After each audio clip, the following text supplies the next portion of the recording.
स्वागत है आप सभी लोगों का हमारे YouTube चैनल स्टार जीएस हम लोग अपने इस चैनल के माध्यम से मध्यकालीन इतिहास विषय पर बातचीत कर रहे थे। और मध्यकालीन इतिहास में अगर देखा जाए तो जो हम लोगों का टॉपिक चल रहा था वो था स्वतंत्र प्रांतीय राज्य।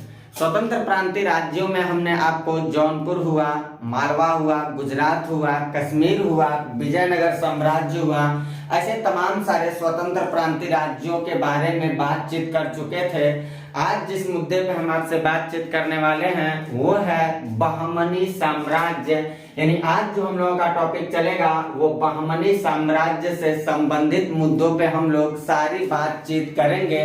स्वतंत्र प्रांतीय राज्यों में उदय होने वाला ये बहमनी साम्राज्य जैसे हम लोग पढ़ लेते हैं तो हम लोगों का ये स्वतंत्र प्रांतीय राज्य जो आप अभी हमने दिया है आपको 4 से 5 वीडियो, उन सारे वीडियो में हम आज की क्लास को लेकर के कंप्लीट कर देंगे। इससे पहले हम आपसे ये कहना चाहेंगे कि अगर आप हमारे चैनल से अभी नए नए जुड़े हैं या अभी तक आप हमारे चैनल को सब्सक्राइब नहीं किए हैं तो प्लीज आप अभी चैनल को सब्सक्राइब कर लीजिएगा, बेल आइकन को प्रेस कर दीजिएगा और वीडियो को ज्यादा से ज्यादा लाइक और शेयर करते रहिएगा ताकि आप लोगों के दिए गए सहयोग से हम अपनी भरपूर हौसलाओं के साथ पूरी गुणवत्तापूर्ण कंटेंटों को लेकर के अपने YouTube चैनल के माध्यम से आप तक उपलब्ध करवाता रहूं। हम चलते सीधे अपने मुद्दों पर और हमारी मुद्दा जो है वो है बहमनी साम्राज्य।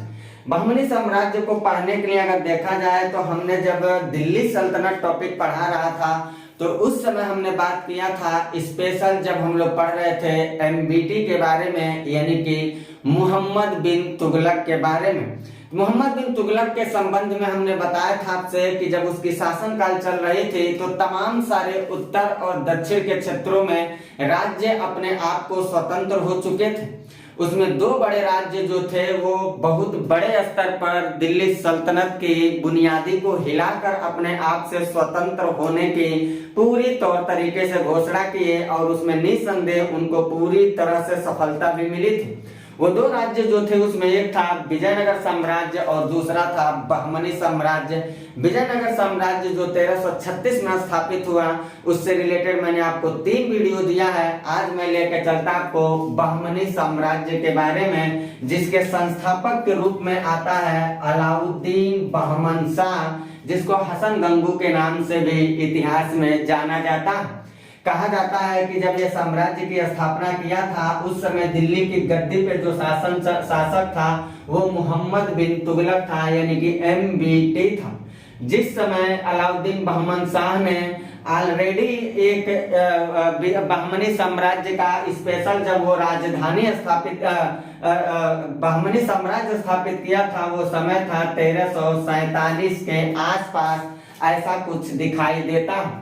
अलाउद्दीन बहमन शाह ने उपाधि जो अपने आप को धारण किया था वो बहमन शाह की उपाधि को धारण किया था और गुलबर्गा को उसने अपनी राजधानी बनाया था। ये गुलबर्गा अहसनाबाद के नाम से भी आगे चल के बहुत ज्यादा चर्चित हो जाता है। महाराष्ट्र के क्षेत्रों में विशेष करके इसका बहुत ज्यादा विस्तार देखा जाता है जिस साम्राज्य के बारे में हम लोग पढ़ रहे हैं। और कहा जाता है कि अलाउद्दीन बहमन शाह के बाद बहुत छोटे छोटे और कमजोर वर्ग के कुछ शासक आए। इस साम्राज्य से रिलेटेड कोई बहुत बड़ी इतिहास दिखाई नहीं देते। हाँ, ये है कि अलाउद्दीन बहमन शाह के बाद अगर देखा जाए तो जो ताजुद्दीन फिरोज आता है इससे जुड़ी कुछ इतिहास दिखाई देती है। और सबसे ज्यादा चर्चा में ये इसलिए हो जाता है क्योंकि ये बहमनी और विजयनगर साम्राज्य दोनों आपस में जब लड़ाई करते हैं, तालीकोटा का युद्ध मैंने आपसे बताया था, यानी कि विजयनगर और बहमनी साम्राज्य का जो संघर्ष चला था उसके वजह से ये बहुत ज्यादा इतिहास में चर्चित हो जाता है। कहा जाता है कि अलाउद्दीन बहमन शाह के बाद अगर इस वंश का सबसे विद्वान शासक कोई आया था तो वो था ताजुद्दीन फिरोज आता। ये ताजुद्दीन फिरोज विजयनगर साम्राज्य से 1 बार नहीं 2 बार नहीं बल्कि 3 बार युद्ध करता है। शुरुआती का 2 युद्ध तो वो जीत जाता है लेकिन लास्ट की एक युद्ध कहा जाता है कि ये हार जाता है। इसी हार के बाद इसी हार के बाद बहमनियों की जो थी, जो बहमनियों का क्षेत्र था, उस बहमनियों के क्षेत्र पे विजयनगर साम्राज्य ने अपना एकाधिकार भी घोषित कर लिया था। ये ताजुद्दीन फिरोज जो आता है, ये आगे चल के भीमा नदी के तट पे फिरोजाबाद नामक एक नवीन नगर की स्थापना भी करता है। ताजुद्दीन फिरोज का संघर्ष जब विजयनगर के शासक देवराय प्रथम से चलता है तो इतिहास बहुत रोमांटिक हो जाती है। उसके बारे में ये कहा जाता है कि विजयनगर का शासक जो देवराय प्रथम था और ताजुद्दीन के बीच जब संघर्ष चले थे, यानी कि बहमनी और विजयनगर के बीच जब संघर्ष चले थे, जिसको सोनार की बेटी के युद्ध के नाम से भी इतिहास में बहुत ज्यादा विख्यात रूप से जाना जाता है, इन संघर्षों में रिजल्ट ये निकला था कि जो ताजुद्दीन था वो विजयनगर के शासक जो देवराय प्रथम थे, उस देवराय प्रथम को बहुत बुरी तरीके से अपदस्थ कर देता है और आगे चल के इनकी पुत्री को इनको विवश कर देता है और इनकी पुत्री से आगे चल के वो वैवाहिक संबंध भी स्थापित कर लेता है। ऐसा इतिहास के अनुसार बताया जाता है। ताजुद्दीन फिरोज के बाद कोई ऐसा शासक नहीं आता है जो बहमनियों की सत्ता को अछूड़ रख पावे। अगर ताजुद्दीन के बाद देखा जाए तो ताजुद्दीन के बाद मोहम्मद शाह से लेकर के कलीम उल्लाह तक कई ऐसे छोटे छोटे बादशाह चलते आए, लेकिन किसी के अंदर इतनी ज्यादा शक्ति नहीं थी जो बहमनी साम्राज्य की बुनियादी को अछूड़ रख पाए। यही कारण है कि मोहम्मद शाह से लेकर के कलीमुल्लाह तक के सारे शासकों को भारतीय इतिहास में दक्कन के लोमड़ी के नाम से भी पुकारा गया है। यानी कि इतना ज्यादा ये कायर और कमजोर किस्म के राजा थे, इनको दक्कन की लोमड़ी के नाम से भी संबोधित किया जाता है। कलीमुल्लाह की जैसे मृत्यु हो जाती है, जो लास्ट शासक आता है कलीमुल्लाह यही लास्ट शासक था। इसके मर जाने के बाद देखा जाए तो बहमनी जो राज्य था वो 5 स्वतंत्र राज्यों में विभक्त हो जाता है। एक राज्य जो बनता है वो बीजापुर बनता है, जिसका शासक था यूसुफ आदिल खां बना शासक। दूसरा जो राज्य स्वतंत्र रूप से बनता वो गोलकुंडा बनता है, जिसका शासक कुली कुतुब शाह आता है। ये सारे शासकों के बारे में स्पेशल सवाल पूछे जा चुके हैं, इन सारे शासकों का नाम याद रखना आपको जरूरी होगा। तीसरा जो राज्य बन रहा है वो अहमदनगर बन रहा है, जिसका शासक आता है मलिक अहमद। और चौथा राज्य जो है वो बीदर बन रहा है, जिसका शासक आता है अमीर अली बरीद करके। और पांचवा स्वतंत्र राज्य आता है बरार, जिसका शासक आता है फतह उल्लाह इमाद शाही करके। यानी कि विजय बहमनी साम्राज्यों को देखा जाए तो एक छोटी सी बुनियादी को लेकर के उत्थान तो कर लिए, लेकिन कुछ ही दिनों के बाद इनकी अस्तित्व जो थी वो पतनोन्मुख होती चली गई और धीरे धीरे ऐसा समय आया जब ये पतन की तरफ अग्रसित होते हुए इनकी सत्ता का सर्वनाश हो गया था। नोट के हिसाब से मैंने जो बात लिखा है ये आपको एग्जाम के हिसाब से बिल्कुल रट्टा मार के बैठना है। जो विजयनगर साम्राज्य था, उस विजयनगर साम्राज्य में राज्य जो होते थे उनको तरफ कहा जाता था। राज्य जिसको हम लोग प्रांत कहते हैं, तरफ कहा जाता था। और इस प्रांत का जो मालिक होता था, जो मुखिया होता था, यानी कि तरफ का जो मुखिया होता था उसको तरफदार कहा जाता था। ये स्पेशल सवाल ऑलरेडी स्टेट पीसीएस का पूछा हुआ सवाल है, इस बात को आप याद रखिएगा। यानी कि राज्य जो होते थे, यानी प्रांत जो होते थे, उनको तरफ कहा जाता था और तरफ का जो प्रमुख होता था उसको तरफदार कहा जाता था। प्रारंभ में देखा जाए तो जो बहमनी साम्राज्य था वो बहमनी साम्राज्य 4 तरफ में विभक्त था, यानी कि 4 राज्यों में विभाजित था।